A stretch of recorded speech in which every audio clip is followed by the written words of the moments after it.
Pak Adi, kenapa sih suka pakai belangkon atau topi fedora? Seolah pertanyaan ini tidak ada hubungannya dengan materi yang sedang saya sampaikan, tapi sebenarnya sangat erat. Tapi saya jawab dengan sederhana aja. Sebenarnya ini untuk menutupi ukuran jidat saya yang semakin lebar sih, bro. Iya, tapi kenapa harus belangkon dan fedora? Rupanya peserta tadi belum puas, dia masih mengejar. Oh, kalau itu sih sebenarnya hanya masalah state saja. Saya sedang membedakan state yang saya pasang ketika menggunakan belangkon, yaitu state belajar, dan ketika menggunakan topi fedora berarti state-nya state mengajar. Sederhana saja sebenarnya. Nah, itu adalah sepenggal dari obrolan saya dengan peserta training online saya, yang nanti kita akan bahas apa itu state dan kenapa harus belangkon dan kenapa harus fedora. Let's check it out.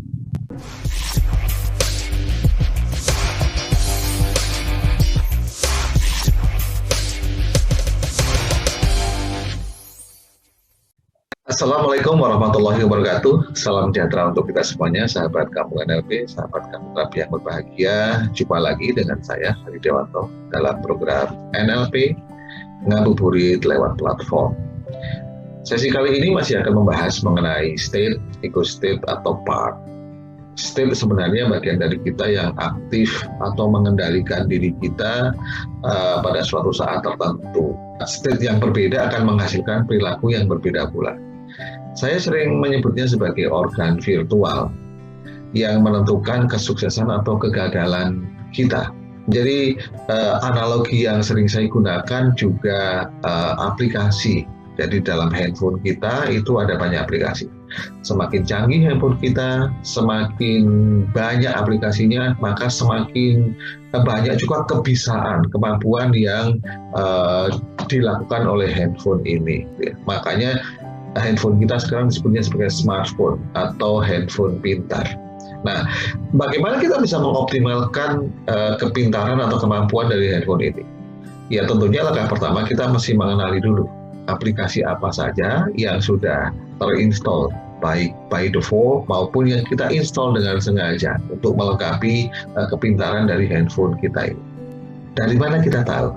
Yang paling sederhana kita bisa melihat ada berapa icon, ada berapa halaman yang isinya icon-icon atau simbol-simbol atau logo-logo yang masing-masing simbol tentu dibikin berbeda sehingga kita tidak akan salah menekan tombol yang bisa membuat kita salah menggunakan aplikasi. Contoh, ketika Anda ingin menonton video daring online, maka Anda tahu tombol apa yang mesti Anda tekan, yaitu tombol yang pertama adalah bentuknya, yaitu segi 4 dengan sudut tumpul berwarna merah, yang di tengahnya itu ada segitiga berwarna putih menghadap ke kanan. Anda akan menyebut itu nanti icon dari YouTube. Ketika Anda ingin mengirimkan surat elektronik, maka Anda akan mencari logo berbentuk amplop biasanya. Kalau saya ya, berbentuk amplop. Karena saya menggunakan Gmail. Mungkin kalau Anda yang mengirimkan dalam Yahoo akan mencari logo huruf Y. Jika dalam gadget kita sudah disediakan icon sebagai pembeda antar aplikasi, terus dalam kehidupan kita ini apa yang bisa kita gunakan sebagai pembeda state atau pembeda kemampuan nanti? Sahabat kampung NLP, sahabat kampung terapi yang berbahagia, sebenarnya dari zaman dahulu kala manusia sudah berusaha membedakan state ini agar pekerjaan yang mereka lakukan bisa selesai dengan baik dan benar. Entah disadari atau tidak, masyarakat kita sudah berusaha membedakan fungsi kinerja masing-masing state dengan beberapa icon. Semisal seragam, outfit, pangkat, tongkat komando, tongkat dirijen, dan lain-lain. Seseorang yang di rumah sakit misalnya mengenakan jas berwarna putih, kemudian dia berkalung stetoskop, akan langsung dikenali sebagai seorang dokter. Dan tentu saja dia juga harus bertindak sebagai seorang penolong sesuai dengan sumpah Hipokratesnya. Seorang polisi atau tentara dengan bintang di pundaknya tentu mengemban tugas lebih besar dan lebih berat jika dibandingkan dengan mereka yang masih menyandang melati atau hanya strip. Terlebih jika penyandang bintang tadi memegang tongkat komando.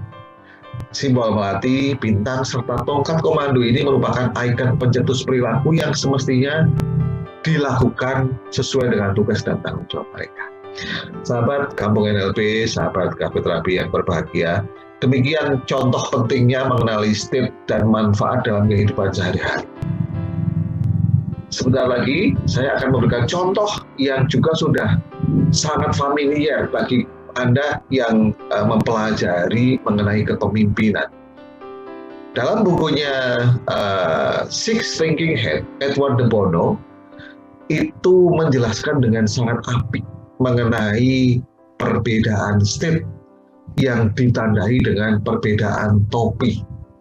Tentunya orang itu tidak harus menggunakan topi secara nyata seperti yang saya lakukan, hanya cukup secara virtual saja. Secara sederhana, Six Thinking Hat adalah suatu teknik yang baik dan penting dalam mengambil suatu keputusan. Teknik ini akan membuat seseorang bergerak keluar dari kebiasaan gaya berpikirnya, membantu dia melihat dari berbagai perspektif penting yang berbeda, sehingga mampu melihat segala sesuatunya secara utuh menyeluruh sebelum akhirnya membuat sebuah keputusan. Six Thinking Hat adalah topi imajiner, di mana setiap topi merepresentasikan satu sudut pandang. Kita bisa memakai satu topi berpikir, satu persatu untuk berpindah dari satu sudut pandang menuju sudut pandang yang lainnya. Yuk kita bahas satu persatu topi yang ditandai dengan warna-warna yang berbeda. Topi putih. Dengan memakai topi putih, kita bisa berfokus pada data yang tersedia. Kita bisa melihat informasi yang kita punya, menemukan pelajaran dari semua informasi tersebut, kemudian kita bisa meneliti ruang-ruang kosong dari susunan informasi yang ada, dan kita bisa mencoba untuk mengisinya dengan menemukan hikmahnya. Jika memakai topi putih ini, kita akan menganalisis tren-tren lama dan mengekstrapolasikan dengan data-data historikal. Topi kedua adalah topi merah. Ketika menggunakan topi merah, seseorang akan melihat sebuah situasi melalui intuisi mereka, reaksi berantai dan emosi yang dialaminya. Maka kita bisa mencoba untuk berpikir bahwa semua orang akan bereaksi secara emosional terhadap sebuah perencanaan baru. Dengan topi ini kita bisa mencoba untuk mengerti mengapa seseorang merespon sedemikian rupa. Ya mungkin karena mereka tidak memahami alasan kita. Topi ketiga adalah topi hitam. Topi hitam akan memberikan pandangan mengenai sisi buruk dari semua keputusan. Jadi kita bisa mengantisipasi reaksi yang bakal terjadi dari orang lain. Jadi kita bisa memahami dengan hati-hati dan lebih defensif. Kenapa sebuah keputusan bisa gagal? Topi ini sangat penting karena memberikan kita kesempatan untuk menghilangkan hal-hal negatif, mengganti beberapa keputusan yang salah, atau menyiapkan perencanaan untuk menanggulangi hal-hal yang buruk. Topi hitam membantu kita untuk membuat perencanaan yang lebih kuat dan lebih fleksibel. Topi ini juga memungkinkan kita untuk menemukan cacat-cacat yang fatal dan risiko-risiko sebelum memulai sebuah tindakan apapun. Topi selanjutnya adalah topi kuning. Memakai topi kuning membantu Anda untuk berpikir lebih positif.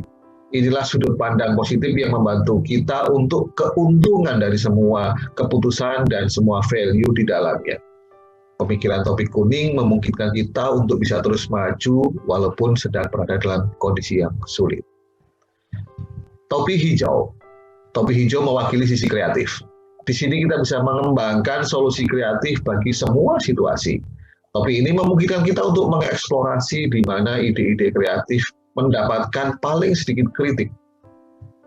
Sangat banyak tools kreativitas yang bisa kita gunakan ketika menggunakan topi hijau ini.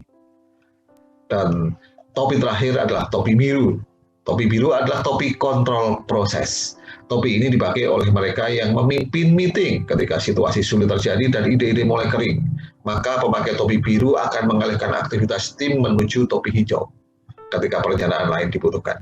Mereka akan mengarahkan kepada topi hitam. Jadi pergantian antara topi satu dan topi lain ini bisa terjadi dengan sangat cepat. Gunanya untuk apa? Mengganti state.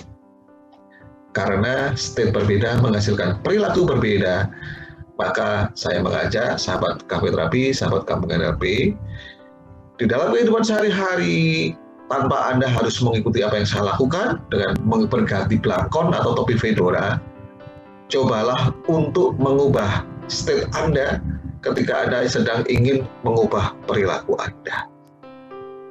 Demikian pertemuan kali ini, sampai jumpa pada pertemuan selanjutnya. Assalamualaikum warahmatullahi wabarakatuh. Salam sejahtera untuk kita semuanya dan tetap semangat.